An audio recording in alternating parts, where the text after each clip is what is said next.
मैं Rakesh Sharma your mind opener channel से। आज मैं मैसोनिक क्लब कुदसिया गार्डन ISBT के पास हूँ। यहाँ MCD इंजीनियर्स की एक अहम बैठक चल रही थी, मैंने भी उसमें शिरकत की। और आज यहाँ पर फोरम ऑफ MCD इंजीनियर्स के एक मंच का गठन हुआ है, जिसमें इंजीनियर्स की प्रॉब्लम्स के बारे में बात की जाएगी और इंजीनियर्स की प्रॉब्लम्स को कैसे सॉल्यूशन की तरफ ले जाया जाए, इस बारे में कार्रवाई की जाएगी। आज उसमें प्रेसिडेंट, सेक्रेटरी और दूसरे मेंबर्स का यहाँ पर इलेक्शन हुआ। इलेक्शन क्या हुआ, उनका मनोनयन हुआ, उनको चुना गया, यूनानिमसली चुना गया।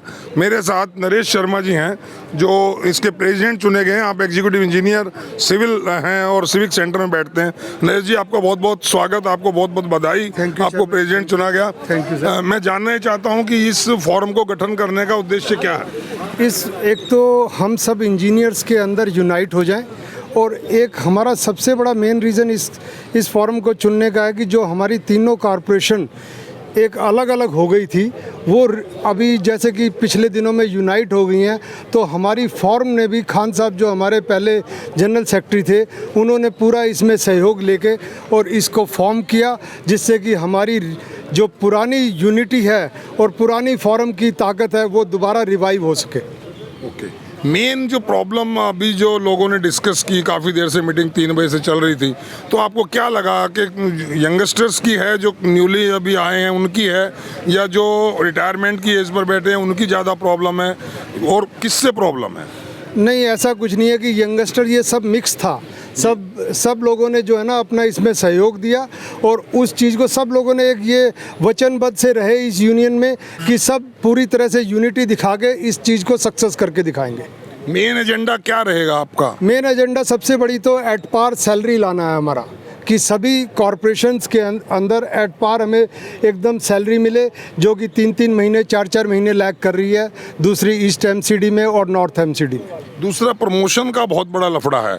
लोग 20-20 साल से एक सीट पर हैं और बड़ा निराशा की ज़िंदगी जी रहे हैं, बड़ा डिप्रेशन आ गया है कि इतने दिन हो गए, हम JEE के JEE हैं, AE के AE हैं। इसके बारे में कोई बातचीत हुई? हाँ, इसके बारे में अपना हमारी मीटिंग में डिस्कशन हुआ कि जो लोग जैसे विजिलेंस डिपार्टमेंट के लोग हैं या और लोग हैं, हमारे इंजीनियर्स पे काम करते हुए भी उन पे चार्जशीट्स और ये लगा देते हैं, तो उस चीज़ों को रोकना बहुत ज़रूरी है। और हमने इस चीज़ यूनियन को इसीलिए हम स्ट्रेंथन कर रहे हैं कि ये चीज़ें आगे ना हो पाएँ। जो लोग काम कर रहे हैं उन्हीं को सफ़र करना पड़ रहा है, और जो लोग काम नहीं कर रहे वो एंजॉय कर रहे हैं। इसमें junior engineer to chief engineer सभी तरह के लोग हैं, सभी कैडर के लोग हैं, JEE टू चीफ, या इसमें कुछ स्पेसिफिक कैडर रखा गया? नहीं, इसमें जनरली JEE से एक्सियन तक के लोग हैं, और हमारे पथ प्रदर्शक में अरुण कुमार जी हैं, उन्होंने अपनी तरफ से ही पूरा बहुत सहयोग दिया है, और हम काफ़ी कैपेबल हैं कि सीनियर इंजीनियर्स जो है वो हमारे साथ, वो एडमिनिस्ट्रेटिव सेक्शन में आ जाते हैं, एडमिनिस्ट्रेटिव सेक्शन में आ जाते हैं, इसलिए वो आ नहीं पाते।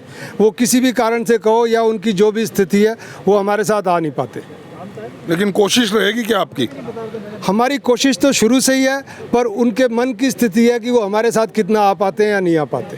कुछ ऐसे भी हैं जो JEE से चीफ बने हैं, ऐसे भी हैं, AE भी हैं, तो उनको तो कम से कम आपके दर्द का एहसास होना चाहिए और उनको आपके साथ आना चाहिए। चलिए, मैं आपके through MCD engineer JEE to action ही सही, उनके लिए कोई आप अपील करना चाहेंगे इस फोरम से जुड़ने की, इस फोरम में साथ चलने की?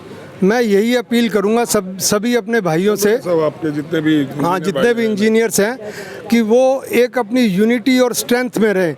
ये आपस के कच्चे लालच के अंदर ना पड़ के एक अपनी स्ट्रेंथ और अपनी, जो हम इंजीनियर्स को अपनी दिखानी चाहिए स्ट्रेंथ और अपनी यूनिटी, जो कि हम चीज़ों को मनवा सकें और अपनी चीज़ों को एडमिनिस्ट्रेशन के सामने स्ट्रांगली प्रूव कर सके। वही चीज़ों के लिए मैं रिक्वेस्ट करता हूं कि प्लीज़ हमारे साथ आएं, और 15 सितंबर का जो इंजीनियर्स डे का फंक्शन है उसको सब लोग मिलके अच्छे से सक्सेस बनाएं। Thank you Naresh ji, and again congratulations to become the president of this forum. Thank you. तो सुना दोस्तों, मैं और भी लोगों से बात करूंगा, अभी सेक्रेटरी जो इसके चुने गए मैं उनसे भी बात करूंगा, और इस कड़ी में इतना ही, मैं दोबारा फिर मिलता हूँ।